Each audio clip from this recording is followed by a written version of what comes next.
السلام عليكم ورحمة الله وبركاته. فيد وناكسن وقت والبيتابني وناكسن أنا كفيد بنوات هاي ومرحلتي يا برنامجيني قصص كها إن شاء الله هدية تهي مركي كوكو فريسي أس جنال كيغا صوب وقاتي إن شاء الله وحن سين حريس لأني قعد صنينا إن نو سارتي مسسكراكا وانيغو أمانو إن شاء الله هيلاوينا لايقونا بي مهم تهي soo kale like noo saar haddaad awoodiin daawada qisadan maanta waxaa waaye waa laba wiil oo saaxiib ah waxayna ka soo jeedaan wadanada carabta wadan ka mid ah oo wadanka Morocco amba markab loo yaqaano saa carabida labadan wiil waa laba wiil oo ilaa yaraantoodii saaxiibo soo haan jiray iskuul bay soo dhigan jireen way isla soo koreen nolosha wax badan bay isla soo qaateen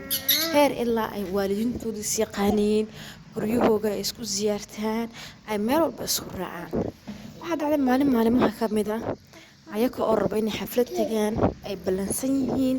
inay baxaan ayaga oo raba baa waxaa dhacday wiil ka mid ah baa aabihiisa gaadhigiisa soo qaatay si sharci darraa isagoona laysankii haysan xataa da'diisu ayna u fasaxin inuu gaadhi wado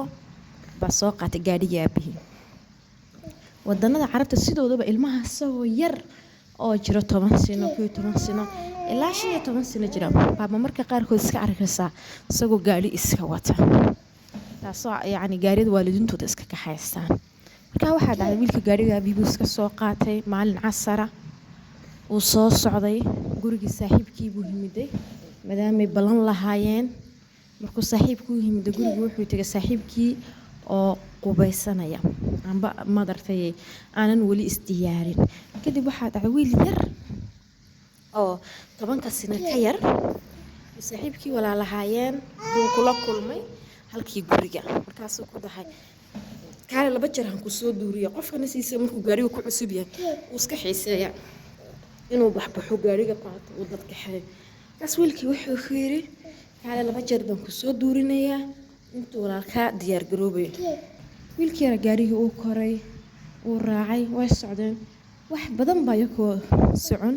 oo guriga ka ag fogaan baa waxaa dhacday laamiga markay saa u galeen gaari kareeto oo xawaaro aad u socda kooga soo kale xawaaro ku socday inay iska hor yimaadeen ayna jiraan halkii waxaa ka dhacay xaadis waa ka dhacday inanka yar wuxuu fuushanaa ka hore darawalka agtiisa u fadhiyay isla markiiba waxaa dhacday ninkii yaraayee aadka u yaraa kii gaari wada maakii kaleete inuu bartii ku geeriyoodo oo kuwii gaariga wadana oo madartay dhaawac halis soo gaaro inuu garabka ka jabo inuu kooma galo labadoodii baa madartay midna uu dhintay inankii weynaana uu dhaawacmay isla markii heerkoodii baa loo sheegay oonan meesha ka fogeyn dhakhtar baa loo yaacay sidii baa dhakhtar lagu kala tegay kiyaraa kaleeto lagu aasay wiilkan koomuu galay muddo fara badan buu koomada ku jiray ilaa wuxuu ku jiray muddo sanad qaadanaysay uu soo noqday heer waxay hayeen isla dhaqmeen isla noolaadeen ay aad u adagtay si kala go'ayeen markaa waxaa dhacday inankii markuu boogsaday uu fiicnaaday inuu heerkii tago hooyadii uu tago garanayay inankii hooyadii inankii saaxiibka haayeen markaa wuxuu dareemay inaa heerkii cid alliyo cid la hadlaysa ayna jirin ay gebigoogiiba wejiga u wala bedileen xalaaqay u muujiyeen wejiga wuxuu kula kulmay wejigii hore tahayn saaxiibkii buu yar wuxuu waa qadar anigu maan rabin waa dadka walaalka waan jeclaa ka farxi baan islahaa ismaan lahayn maad aragtay shil geli cid ka qabasho uu waayay markaa waxaa dhacday inanka inuu soo safray uu yimiday wadanka Masar buu tagay barnaamij waxaa jira lagu qabto oo dadka maadartay dadka walaalaha ee kala go'ay lagu heshiisiyo barnaamijka uu ka soo qayb galay wuxuu ka codsaday in saaxiibkii iyo ehelkoogiba loo heshiisiyo ayna ka dhaadhiyaan waxan inuu qadarha uu sagna rabin marka waa loo yeeray saaxiibkii waa loo casuumay insha Allah waa tan videogan saad arkaysiin hadda waa loo yeeray waa lagu casuumay oo diiday bilowgii aad bay u adkaatay inuu yeelo uu la heshiiyo wax walba wuxuu xasuusanayaa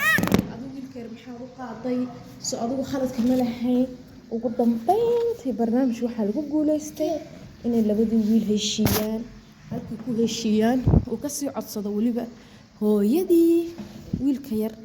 ee dhintay dhashay inuu heshiis sii weydiisto iyadana uu siito insha Allah intaas maanta nagu dhantahay barnaamijkan qisadan haddii aad ka hesheen insha Allah like fara badan saara subscribe ka noo saara waa mahadsantihiin assalaamu calaykum waraxmatullaahi wabarakaatuh